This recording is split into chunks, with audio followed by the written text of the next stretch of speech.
The last notes of the introduction to the opera were being played, and the seats in the pit were all filled, when Pesca and I reached the theater. There was plenty of room, however, in the passage that ran round the pit, precisely the position best calculated to answer the purpose for which I was attending the performance. I went first to the barrier separating us from the stalls, and looked for the Count in that part of the theater. He was not there. Returning along the passage, on the left-hand side from the stage, and looking about me attentively, I discovered him in the pit. He occupied an excellent place, some 12 or 14 seats from the end of a bench, within 3 rows of the stalls. I placed myself exactly on a line with him, Pesca standing by my side. The professor was not yet aware of the purpose for which I had brought him to the theater, and he was rather surprised that we did not move nearer to the stage. The curtain rose, and the opera began. Throughout the whole of the first act we remained in our position, the Count, absorbed by the orchestra and the stage, never casting so much as a chance glance at us. Not a note of Donizetti's delicious music was lost on him. There he sat, high above his neighbors, smiling, and nodding his great head enjoyingly from time to time. When the people near him applauded the close of an air, as an English audience in such circumstances always will applaud, without the least consideration for the orchestral movement which immediately followed it, he looked round at them with an expression of compassionate remonstrance, and held up one hand with a gesture of polite entreaty. At the more refined passages of the singing, at the more delicate phases of the music, which passed unapplauded by others, his fat hands, adorned with perfectly fitting black kid gloves, softly patted each other, in token of the cultivated appreciation of a musical man. At such times, his oily murmur of approval, "Bravo! Bra-a-a," hummed through the silence, like the purring of a great cat. His immediate neighbors on either side, hearty, ruddy-faced people from the country, basking amazingly in the sunshine of fashionable London, seeing and hearing him, began to follow his lead. Many a burst of applause from the pit that night started from the soft, comfortable patting of the black-gloved hands. The man's voracious vanity devoured this implied tribute to his local and critical supremacy with an appearance of the highest relish. Smiles rippled continuously over his fat face. He looked about him, at the pauses in the music, serenely satisfied with himself and his fellow creatures. Yes. Yes. These barbarous English people are learning something from me. Here, there, and everywhere, I Fosco am an influence that is felt, a man who sits supreme. If ever face spoke, his face spoke then, and that was its language. The curtain fell on the first act, and the audience rose to look about them. This was the time I had waited for, the time to try if Pesca knew him. He rose with the rest, and surveyed the occupants of the boxes grandly with his opera glass. At first his back was towards us, but he turned round in time, to our side of the theater, and looked at the boxes above us, using his glass for a few minutes, then removing it, but still continuing to look up. This was the moment I chose, when his full face was in view, for directing Pesca's attention to him. "Do you know that man?" I asked. "Which man, my friend?" The tall, fat man, standing there, with his face towards us. Pesca raised himself on tiptoe, and looked at the Count. "No," said the professor. "The big fat man is a stranger to me. Is he famous? Why do you point him out?" "Because I have particular reasons for wishing to know something of him. He is a countryman of yours, his name is Count Fosco. Do you know that name?" "Not I, Walter. Neither the name nor the man is known to me." "Are you quite sure you don't recognize him? Look again, look carefully. I will tell you why I am so anxious about it when we leave the theater. Stop. Let me help you up here, where you can see him better." I helped the little man to perch himself on the edge of the raised dais upon which the pit seats were all placed. His small stature was no hindrance to him. Here he could see over the heads of the ladies who were seated near the outermost part of the bench. A slim, light-haired man standing by us, whom I had not noticed before, a man with a scar on his left cheek, looked attentively at Pesca as I helped him up, and then looked still more attentively, following the direction of Pesca's eyes, at the Count. Our conversation might have reached his ears, and might, as it struck me, have roused his curiosity. Meanwhile, Pesca fixed his eyes earnestly on the broad, full, smiling face turned a little upward, exactly opposite to him. "No," he said, "I have never set my two eyes on that big fat man before in all my life." As he spoke, the Count looked downwards towards the boxes behind us on the pit tier. The eyes of the two Italians met. The instant before I had been perfectly satisfied, from his own reiterated assertion, that Pesca did not know the Count. The instant afterwards I was equally certain that the Count knew Pesca. Knew him, and more surprising still, feared him as well. There was no mistaking the change that passed over the villain's face. The leaden hue that altered his yellow complexion in a moment, the sudden rigidity of all his features, the furtive scrutiny of his cold grey eyes, the motionless stillness of him from head to foot told their own tale. A mortal dread had mastered him body and soul, and his own recognition of Pesca was the cause of it. The slim man with the scar on his cheek was still close by us. He had apparently drawn his inference from the effect produced on the Count by the sight of Pesca as I had drawn mine. He was a mild, gentlemanlike man, looking like a foreigner, and his interest in our proceedings was not expressed in anything approaching to an offensive manner. For my own part, one was so startled by the change in the Count's face, so astounded at the entirely unexpected turn which events had taken, that I knew neither what to say or do next. Pesca roused me by stepping back to his former place at my side and speaking first. "How the fat man stares," he exclaimed. "Is it at me?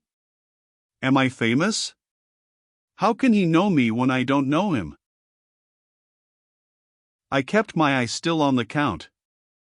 I saw him move for the first time when Pesca moved, so as not to lose sight of the little man in the lower position in which he now stood. I was curious to see what would happen if Pesca's attention under these circumstances was withdrawn from him, and I accordingly asked the professor if he recognized any of his pupils that evening among the ladies in the boxes. Pesca immediately raised the large opera glass to his eyes, and moved it slowly all round the upper part of the theatre, searching for his pupils with the most conscientious scrutiny. The moment he showed himself to be thus engaged, the Count turned round, slipped past the persons who occupied seats on the farther side of him from where we stood, and disappeared in the middle passage down the center of the pit. I caught Pesca by the arm, and to his inexpressible astonishment, hurried him round with me to the back of the pit to intercept the Count before he could get to the door. Somewhat to my surprise, the slim man hastened out before us, avoiding a stoppage caused by some people on our side of the pit leaving their places, by which Pesca and myself were delayed. When we reached the lobby, the Count had disappeared, and the foreigner with the scar was gone too. "Come home," I said, "come home, Pesca, to your lodgings. I must speak to you in private, I must speak directly." "My soul, bless my soul," cried the professor, in a state of the extremest bewilderment. "What on earth is the matter?" I walked on rapidly without answering. The circumstances under which the Count had left the theatre suggested to me that his extraordinary anxiety to escape Pesca might carry him to further extremities still. He might escape me, too, by leaving London. I doubted the future if I allowed him so much as a day's freedom to act as he pleased. And I doubted that foreign stranger who had got the start of us, and whom I suspected of intentionally following him out. With this double distrust in my mind, I was not long in making Pesca understand what I wanted. As soon as we two were alone in his room, I increased his confusion and amazement 100-fold by telling him what my purpose was as plainly and unreservedly as I have acknowledged it here. "My friend, "What can I do?" cried the professor, piteously appealing to me with both hands. "Deuce what the deuce! How can I help you, Walter, when I don't know the man? He knows you, he is afraid of you, he has left the theater to escape you. Pesca! There must be a reason for this. Look back into your own life before you came to England. You left Italy, as you have told me yourself, for political reasons. You have never mentioned those reasons to me, and I don't inquire into them now. I only ask you to consult your own recollections, and to say if they suggest no past cause for the terror which the first sight of you produced in that man." To my unutterable surprise, these words, harmless as they appeared to me, produced the same astounding effect on Pesca which the sight of Pesca had produced on the Count. The rosy face of my little friend whitened in an instant, and he drew back from me slowly, trembling from head to foot. "Walter," he said, "you don't know what you ask." He spoke in a whisper. He looked at me as if I had suddenly revealed to him some hidden danger to both of us. In less than 1 minute of time he was so altered from the easy, lively, quaint little man of all my past experience, that if I had met him in the street, changed as I saw him now, I should most certainly not have known him again. "Forgive me, if I have unintentionally pained and shocked you," I replied. "Remember the cruel wrong my wife has suffered at Count Fosco's hands. Remember that the wrong can never be redressed, unless the means are in my power of forcing him to do her justice. I spoke in her interests, Pesca. I ask you again to forgive me. I can say no more." I rose to go. He stopped me before I reached the door. "Wait," he said. "You have shaken me from head to foot. You don't know how I left my country, and why I left my country. Let me compose myself, let me think, if I can." I returned to my chair. He walked up and down the room, talking to himself incoherently in his own language. After several turns backwards and forwards, he suddenly came up to me, and laid his little hands with a strange tenderness and solemnity on my breast. "On your heart and soul, Walter," he said, "is there no other way to get to that man but the chance way through me?" "There is no other way," I answered. He left me again, opened the door of the room and looked out cautiously into the passage, closed it once more, and came back. "You won your right over me, Walter," he said, "on the day when you saved my life. It was yours from that moment, when you pleased to take it. Take it now." "Yes. I mean what I say. My next words, as true as the good God is above us, will put my life into your hands."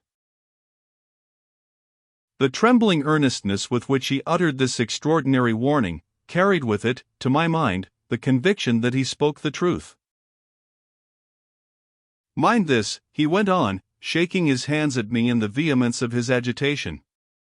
"I hold no thread, in my own mind, between that man Fosco and the past time which I call back to me for your sake. If you find the thread, keep it to yourself, tell me nothing, on my knees I beg and pray, let me be ignorant, let me be innocent, let me be blind to all the future as I am now." He said a few words more, hesitatingly and disconnectedly, then stopped again.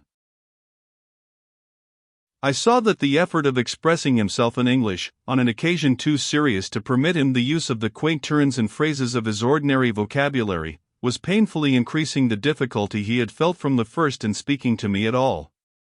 Having learnt to read and understand his native language, though not to speak it, in the earlier days of our intimate companionship, I now suggested to him that he should express himself in Italian, while I used English in putting any questions which might be necessary to my enlightenment. He accepted the proposal. In his smooth-flowing language, spoken with a vehement agitation which betrayed itself in the perpetual working of his features, in the wildness and the suddenness of his foreign gesticulations, but never in the raising of his voice, I now heard the words which armed me to meet the last struggle that is left for this story to record. 3. It is only right to mention here, that I repeat Pesco's statement to me with the careful suppressions and alterations which the serious nature of the subject and my own sense of duty to my friend demand. My first and last concealments from the reader are those which caution renders absolutely necessary in this portion of the narrative. You know nothing of my motive for leaving Italy, he began, except that it was for political reasons. If I had been driven to this country by the persecution of my government, I should not have kept those reasons a secret from you or from anyone. I have concealed them because no government authority has pronounced the sentence of my exile. You have heard, Walter, of the political societies that are hidden in every great city on the continent of Europe? To one of those societies I belonged in Italy, and belong still in England. When I came to this country, I came by the direction of my chief. I was overzealous in my younger time. I ran the risk of compromising myself and others. For those reasons I was ordered to emigrate to England and to wait. I emigrated, I have waited, I wait still. Tomorrow I may be called away, 10 years hence I may be called away. It is all one to me. I am here, I support myself by teaching, and I wait. I violate no oath. You shall hear why presently, in making my confidence complete by telling you the name of the society to which I belong. All I do is to put my life in your hands. If what I say to you now is ever known by others to have passed my lips, as certainly as we two sit here, I am a dead man. He whispered the next words in my ear. I keep the secret which he thus communicated. The society to which he belonged will be sufficiently individualized for the purpose of these pages, if I call it the Brotherhood, on the few occasions when any reference to the subject will be needed in this place. The object of the Brotherhood, Pesca went on, is, briefly, the object of other political societies of the same sort, the destruction of tyranny and the assertion of the rights of the people. The principles of the Brotherhood are two. So long as a man's life is useful, or even harmless only, he has the right to enjoy it. But, if his life inflicts injury on the well-being of his fellowmen, from that moment he forfeits the right, and it is not only no crime, but a positive merit, to deprive him of it. It is not for me to say in what frightful circumstances of oppression and suffering this society took its rise. It is not for you to say, you Englishmen, who have conquered your freedom so long ago, that you have conveniently forgotten what blood you shed, and what extremities you proceeded to in the conquering. It is not for you to say how far the worst of all exasperations may, or may not, carry the maddened men of an enslaved nation. The iron that has entered into our souls has gone too deep for you to find it. Leave the refugee alone. Laugh at him, distrust him, open your eyes and wonder at that secret self which smolders in him, sometimes under the everyday respectability and tranquility of a man like me, sometimes under the grinding poverty, the fierce squalor, of men less lucky, less pliable, less patient than I am, but judge us not. In the time of your first Charles you might have done us justice. The long luxury of your own freedom has made you incapable of doing us justice now. All the deepest feelings of his nature seemed to force themselves to the surface in those words. All his heart was poured out to me for the first time in our lives, but still his voice never rose, still his dread of the terrible revelation he was making to me never left him. So far, he resumed, you think the society like other societies. Its object, in your English opinion, is anarchy and revolution. It takes the life of a bad king or a bad minister, as if the one and the other were dangerous wild beasts to be shot at the first opportunity. I grant you this. But the laws of the Brotherhood are the laws of no other political society on the face of the earth. The members are not known to one another. There is a president in Italy, there are presidents abroad. Each of these has his secretary. The presidents and the secretaries know the members, but the members, among themselves, are all strangers, until their chiefs see fit, in the political necessity of the time, or in the private necessity of the society, to make them known to each other. With such a safeguard as this there is no oath among us on admittance. We are identified with the Brotherhood by a secret mark, which we all bear, which lasts while our lives last. We are told to go about our ordinary business, and to report ourselves to the President, or the Secretary, 4 times a year, in the event of our services being required. We are warned, if we betray the Brotherhood, or if we injure it by serving other interests, that we die by the principles of the Brotherhood, die by the hand of a stranger who may be sent from the other end of the world to strike the blow, or by the hand of our own bosom friend, who may have been a member unknown to us through all the years of our intimacy. Sometimes the death is delayed, sometimes it follows close on the treachery. It is our first business to know how to wait, our second business to know how to obey when the word is spoken. Some of us may wait our lives through, and may not be wanted. Some of us may be called to the work, or to the preparation for the work, the very day of our admission. I myself, the little, easy, cheerful man who, of his own accord, would hardly lift up his handkerchief to strike down the fly that buzzes about his face, in my younger time, under provocation so dreadful that I will not tell you of it, entered the Brotherhood by an impulse, as I might have killed myself by an impulse. I must remain in it now, it has got me, whatever I may think of it in my better circumstances and my cooler manhood, to my dying day. While I was still in Italy I was chosen secretary, and all the members of that time, who were brought face to face with my president, were brought face to face also with me. I began to understand him, I saw the end towards which his extraordinary disclosure was now tending. He waited a moment, watching me earnestly, watching till he had evidently guessed what was passing in my mind before he resumed. "You have drawn your own conclusion already," he said. "I see it in your face. Tell me nothing, keep me out of the secret of your thoughts. Let me make my one last sacrifice of myself, for your sake, and then have done with this subject, never to return to it again." He signed to me not to answer him, rose, removed his coat, and rolled up the shirt sleeve on his left arm. "I promised you that this confidence should be complete," he whispered, speaking close at my ear, with his eyes looking watchfully at the door. "Whatever comes of it, you shall not reproach me with having hidden anything from you which it was necessary to your interests to know. I have said that the Brotherhood identifies its members by a mark that lasts for life. See the place, and the mark on it for yourself." He raised his bare arm, and showed me, high on the upper part of it and in the inner side, a brand deeply burnt in the flesh and stained of a bright blood-red color. I abstain from describing the device which the brand represented. It will be sufficient to say that it was circular in form, and so small that it would have been completely covered by a shilling coin. "A man who has this mark, branded in this place," he said, covering his arm again, "is a member of the Brotherhood. A man who has been false to the Brotherhood is discovered sooner or later by the chiefs who know him, presidents or secretaries, as the case may be. And a man discovered by the chiefs is dead. No human laws can protect him. Remember what you have seen and heard, draw what conclusions you like, act as you please. But, in the name of God, whatever you discover, whatever you do, tell me nothing. Let me remain free from a responsibility which it horrifies me to think of, which I know, in my conscience, is not my responsibility now. For the last time I say it, on my honor as a gentleman, on my oath as a Christian, if the man you pointed out at the opera knows me, he is so altered, or so disguised, that I do not know him. I am ignorant of his proceedings or his purposes in England. I never saw him, I never heard the name he goes by, to my knowledge, before tonight. I say no more. Leave me a little, Walter. I am overpowered by what has happened, I am shaken by what I have said. Let me try to be like myself again when we meet next."